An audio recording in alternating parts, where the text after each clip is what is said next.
আপাতত আর তাপপ্রবাহ কিংবা তীব্র গরমের সম্ভাবনা নেই বাংলায়। বরং আগামী কয়েকদিনে উত্তর থেকে দক্ষিণ সর্বত্রই রয়েছে ভারী থেকে অতি ভারী বৃষ্টির সম্ভাবনা। কোথাও কোথাও থাকছে কালবৈশাখীর সম্ভাবনাও। উত্তর পূর্ব বাংলাদেশের ওপর একটি উচ্চচাপ বলয় রয়েছে। এই দুয়ের প্রভাবে বঙ্গোপসাগর থেকে বাংলার বাতাসে প্রবেশ করছে জলীয় বাষ্প। ফলে গোটা বাংলা জুড়েই বৃষ্টির উপযুক্ত পরিবেশও তৈরি হয়েছে। গতকাল 23 মিলিমিটার বৃষ্টির হাত ধরে কলকাতায় রাতের তাপমাত্রা স্বাভাবিকের চেয়ে 60 ডিগ্রি সেলসিয়াস পর্যন্ত নিচে নেমেছে। অত্যন্তই মনোরম এবং স্বস্তিদায়ক আবহাওয়া রয়েছে দুই বাংলা জুড়েই। গত বছর এপ্রিলের এই সময়ে তাপপ্রবাহের কবলে পড়েছিল দক্ষিণবঙ্গ, কিন্তু এবার সম্পূর্ণ আলাদা পরিস্থিতি। আজও কলকাতা সহ দক্ষিণবঙ্গের একাধিক জেলাতে বজ্র বিদ্যুৎ সহ বৃষ্টির সঙ্গে দমকা ঝড়ো হওয়ার পূর্বাভাস রয়েছে। এপ্রিলের শেষ দিন অর্থাৎ এই অক্ষয় তৃতীয়ার দিন এবং মে মাসের প্রথম সপ্তাহে নতুন করে তীব্র গরমের চোখরাঙানি আপাতত দেখা যাবে না। দক্ষিণবঙ্গের সব জেলাতেই বজ্র বিদ্যুৎ সহ ঝড় বৃষ্টির আশঙ্কা থাকছে। আর সঙ্গে প্রতি ঘন্টায় সর্বোচ্চ 40 থেকে 60 কিলোমিটার পর্যন্ত গতিবেগে দমকা ঝড়ো বাতাসও বইতে পারে। কোথাও কোথাও আবার শিলাবৃষ্টির সম্ভাবনাও রয়েছে। দক্ষিণের 7 জেলাতে কালবৈশাখীর সতর্কতা থাকছে। আর উত্তরবঙ্গেরও প্রায় সব জেলাতেই ঝড় বৃষ্টির সম্ভাবনা। তবে আপাতত ভারী বৃষ্টির সম্ভাবনা কমবে ঝড়ের গতিবেগও। সমগ্র পশ্চিমবঙ্গ জুড়েই 3 থেকে 5 ডিগ্রি সেলসিয়াস পর্যন্ত তাপমাত্রা কমবে আগামী 3 থেকে 4 দিনে। দক্ষিণ পশ্চিম রাজস্থান এবং মধ্য আসামে ঘূর্ণাবর্ত রয়েছে। দ্বিতীয় মে নতুন করে পশ্চিমী ঝঞ্ঝা ঢুকবে উত্তর পশ্চিম ভারতের পার্বত্য এলাকায়। মধ্য উত্তরপ্রদেশ থেকে উত্তর বাংলাদেশ পর্যন্ত একটি নিম্নচাপ অক্ষরেখা অবস্থিত, যেটি বিহারের ওপর দিয়ে গিয়েছে। উত্তর দক্ষিণ অক্ষরেখা বিদর্ভ থেকে গলফ অফ মান্নার পর্যন্ত বিস্তৃত, যেটি মারাঠাওয়াড়ার কর্ণাটক ও তামিলনাড়ুর ওপর দিয়ে বিস্তৃত। আজ দক্ষিণবঙ্গের জন্য বিস্তারিত পূর্বাভাসে বলা হয়েছে, এই সপ্তাহ জুড়ে বজ্র বিদ্যুৎ সহ হালকা থেকে মাঝারি বৃষ্টির সঙ্গে দমকা ঝড়ো বাতাস বইতে পারে। বিক্ষিপ্তভাবে দু এক জায়গায় কালবৈশাখীর মতো পরিস্থিতিও তৈরি হবে। শিলা বৃষ্টি এবং বজ্রপাতেরও সম্ভাবনা। আগামী 4 দিনে সর্বোচ্চ তাপমাত্রা 3 থেকে 5 ডিগ্রি সেলসিয়াস পর্যন্ত কম থাকবে। আজ দক্ষিণবঙ্গের প্রায় সমস্ত জেলাতেই বিক্ষিপ্তভাবে বজ্রবিদ্যুৎ সহ বৃষ্টির পূর্বাভাস। আর এই বজ্রবিদ্যুৎ সহ বৃষ্টির সঙ্গে প্রতি ঘন্টায় সর্বোচ্চ 40 থেকে 50 কিলোমিটার গতিতে দমকা ঝড়ো বাতাস বইতে পারে। কলকাতা থেকে নদিয়া পর্যন্ত দক্ষিণবঙ্গের প্রায় সমস্ত জেলাতেই ঝড় বৃষ্টির পূর্বাভাস। এরপর আগামীকাল থেকে শুক্রবার পর্যন্ত ঝড় বৃষ্টির পূর্বাভাস জারি থাকবে দক্ষিণবঙ্গের প্রায় সমস্ত জেলাতেই। পশ্চিমের জেলা ও পূর্বের জেলা সহ কলকাতার সব জেলাতেই বজ্রবিদ্যুৎ সহ হালকা থেকে মাঝারি বৃষ্টির পূর্বাভাস। বজ্র বিদ্যুৎ সহ বৃষ্টির সঙ্গে ঘন্টায় সর্বোচ্চ 30 থেকে 40 কিলোমিটার গতিতে বিক্ষিপ্তভাবে কয়েক জায়গায় দমকা ঝড়ো বাতাস বইতে পারে। উত্তরবঙ্গের জন্য বলা হয়েছে, আজও বজ্র বিদ্যুৎ সহ ঝড় বৃষ্টির সম্ভাবনা রয়েছে। 30 থেকে 40 কিলোমিটার পর্যন্ত ঝড়ের গতিবেগ থাকতে পারে। দার্জিলিং থেকে মালদা সব জেলাতেই ঝড় বৃষ্টির পূর্বাভাস। এরপর আগামীকাল থেকে বৃষ্টির সম্ভাবনা শুধুমাত্র দার্জিলিং, কালিম্পং, আলিপুরদুয়ার, কোচবিহার এবং জলপাইগুড়ি এই 5 জেলাতে। এবাদে বাদবাকি উত্তরবঙ্গের জেলাগুলিতে বিক্ষিপ্তভাবে খুব সামান্য বৃষ্টির সম্ভাবনা রয়েছে। আজ কলকাতার জন্য আবহাওয়ার পূর্বাভাসে বলা হয়েছে, গত কয়েকদিনের মতো আজও বিকালে বা রাতের দিকে ঝড় বৃষ্টির সম্ভাবনা বজায় থাকবে কলকাতা এবং পার্শ্ববর্তী এলাকাগুলিতে। বৃষ্টির পাশাপাশি প্রতি ঘন্টায় 40 থেকে 50 কিলোমিটার গতিতে দমকা ঝড়ো বাতাস বইতে পারে। রাতে 8 ডিগ্রি সেলসিয়াস পর্যন্ত তাপমাত্রা নিম্নমুখী হবে। তারপর ফের আগামীকাল দিনে 3 থেকে 4 ডিগ্রি সেলসিয়াস পর্যন্ত তাপমাত্রা ঊর্ধ্বমুখী হবে।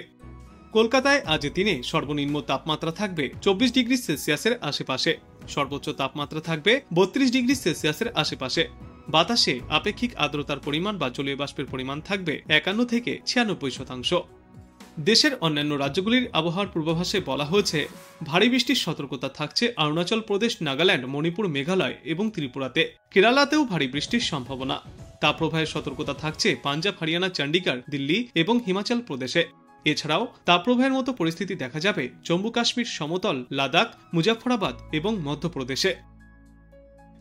আবহাওয়া দপ্তর জানিয়েছে, আজ বৃষ্টির পরিমাণ সবথেকে বেশি থাকবে দক্ষিণবঙ্গের 7টি জেলায়, যার মধ্যে থাকছে পশ্চিম মেদিনীপুর, পূর্ব বর্ধমান, হুগলি, ঝাড়গ্রাম, বাঁকুড়া, পুরুলিয়া, পূর্ব বর্ধমান এবং পশ্চিম বর্ধমান জেলা।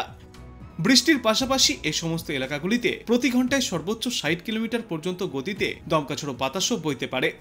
কলকাতা সহ বাদবাকি এলাকাগুলিতেও প্রতি ঘন্টায় সর্বোচ্চ 40 থেকে 50 কিলোমিটার গতিতে দমকা ঝড়ো বাতাস বইবে। এছাড়াও বিক্ষিপ্তভাবে কিছু জায়গায় শিলাবৃষ্টি এবং বজ্রপাতের আশঙ্কাও থাকছে। দক্ষিণবঙ্গে আগামী 4 দিনে 3 থেকে 5 ডিগ্রি সেলসিয়াস পর্যন্ত তাপমাত্রা কমতে পারে। একই সঙ্গে বেশ কয়েকটি জেলাতে ভয়ঙ্কর কালবৈশাখীর সম্ভাবনাও রয়েছে। কলকাতাতেও বৃষ্টির সঙ্গে ঝড়ো হাওয়া বয়ে যাবে, তবে কলকাতায় কালবৈশাখীর সম্ভাবনা আপাতত নেই। আজ কলকাতায় সর্বনিম্ন তাপমাত্রা থাকবে 24 ডিগ্রি সেলসিয়াসের আশেপাশে, আর সর্বোচ্চ তাপমাত্রা থাকবে 35 ডিগ্রি সেলসিয়াসে।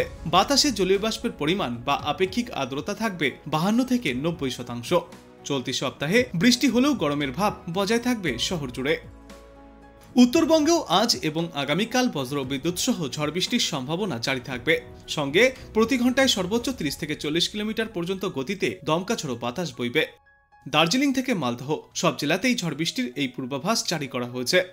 তারপর আগামী বুধবার থেকে ঝড় বৃষ্টির সম্ভাবনা থাকবে শুধুমাত্র দার্জিলিং, কালিম্পং, আলিপুরদুয়ার, কোচবিহার এবং জলপাইগুড়ি এই 5 জেলায়, এবং বাদবাকি উত্তরবঙ্গের জেলাগুলিতেও আগামী শুক্রবার পর্যন্ত বিক্ষিপ্তভাবে ছিটেফোঁটা বৃষ্টিপাত হতে পারে। অন্যদিকে আগামী 2 মে থেকেই নতুন করে পশ্চিমী ঝঞ্ঝা ঢুকবে উত্তর পশ্চিম ভারতের পার্বত্য এলাকায়। সেই কারণে বাংলা জুড়ে তাপমাত্রার হেরফের দেখা যাবে। পশ্চিমবঙ্গের মতোই অন্যান্য একাধিক রাজ্যেও ঝড় বৃষ্টির পূর্বাভাস থাকছে এই গোটা সপ্তাহ জুড়ে। আজ ঝড় বৃষ্টির পরিমাণ সবথেকে বেশি থাকবে উত্তর 24 পরগনা, পূর্ব বর্ধমান, বীরভূম, মুর্শিদাবাদ এবং নদিয়া এই 5 জেলাতে। এরই সঙ্গে প্রতি ঘন্টায় সর্বোচ্চ 60 কিলোমিটার পর্যন্ত গতিবেগে দমকা ঝোড়ো বাতাসও বইতে পারে। বিক্ষিপ্তভাবে 2-1 জায়গায় কালবৈশাখীর মতো পরিস্থিতিও তৈরি হতে পারে শিলাবৃষ্টি এবং বজ্রপাত। কলকাতা সহ দক্ষিণবঙ্গের বাকি জেলাগুলিতেও বজ্রবিদ্যুৎ সহ বৃষ্টির সঙ্গে প্রতি ঘন্টায় সর্বোচ্চ 40 থেকে 50 কিলোমিটার গতিতে দমকা ঝোড়ো বাতাস বইবে। এরপর আগামী 48 ঘন্টায় ঝড় বৃষ্টির পরিমাণ সবথেকে বেশি থাকবে হুগলি, পশ্চিম মেদিনীপুর, বাঁকুড়া, পুরুলিয়া, পূর্ব বর্ধমান এবং পশ্চিম বর্ধমান এই 6 জেলায়। এই সমস্ত জেলাগুলিতে বজ্র বিদ্যুৎ সহ মাঝারি বৃষ্টির সঙ্গে ঝড়ো হাওয়াও বইতে পারে প্রতি ঘন্টায় সর্বোচ্চ 60 কিলোমিটার পর্যন্ত গতিবেগে। কলকাতা সহ বাকি জেলাগুলিতেও 40 থেকে 50 কিলোমিটার পর্যন্ত গতিবেগে দমকা ঝড়ো হাওয়ার দাপট দেখা যাবে। আগামী বুধবার পর্যন্ত একটানা বিক্ষিপ্তভাবে বৃষ্টির সম্ভাবনা থাকছে দক্ষিণবঙ্গের বিস্তীর্ণ এলাকাতেই। আর এই বৃষ্টির জেরে আপাতত দক্ষিণবঙ্গের জেলাগুলিতে সর্বোচ্চ এবং সর্বনিম্ন উভয় তাপমাত্রায় 4 থেকে 5 ডিগ্রি সেলসিয়াস পর্যন্ত নিম্নমুখী থাকবে। আপাতত আর তাপপ্রবাহের মতো পরিস্থিতি তৈরি হওয়ার সম্ভাবনা থাকছে না আগামী শুক্রবার পর্যন্ত। আজ বাংলাদেশ আবহাওয়া দপ্তর সূত্রে জানা যাচ্ছে, লঘুচাপের বর্ধিতাংশ বাংলাদেশের দক্ষিণ পশ্চিমা অঞ্চল হয়ে পশ্চিমবঙ্গ থেকে উত্তর বঙ্গোপসাগর পর্যন্ত বিস্তৃত রয়েছে। আজ রংপুর, রাজশাহী, ঢাকা, ময়মনসিংহ, খুলনা, বরিশাল, চট্টগ্রাম ও সিলেট বিভাগের কিছু কিছু জায়গায় অস্থায়ীভাবে দমকা হাওয়া সহ বজ্রবিদ্যুৎ চমকানো বৃষ্টিপাত হতে পারে। গোপালগঞ্জ, পাবনা, সিরাজগঞ্জ, যশোর, পটুয়াখালী জেলাসমূহের ওপর দিয়ে মৃদু তাপপ্রবাহ বয়ে যাচ্ছে এবং তা আরও প্রশমিতও হতে পারে। সারা দেশ জুড়ে দিনের তাপমাত্রা 1 থেকে 2 ডিগ্রি সেলসিয়াস পর্যন্ত কমে যাবে এবং রাতের তাপমাত্রা সামান্য কমতে পারে। আগামীকাল রাজশাহী, ঢাকা, ময়মনসিংহ, খুলনা, বরিশাল, চট্টগ্রাম ও সিলেট বিভাগের কিছু কিছু জায়গায় এবং রংপুর বিভাগের 2-1 জায়গায় অস্থায়ীভাবে দমকা হাওয়া সহ বজ্রবিদ্যুৎ চমকানো বৃষ্টিপাত জারি থাকবে। সারা দেশে দিন এবং রাতের তাপমাত্রা আরও সামান্য কমতে পারে।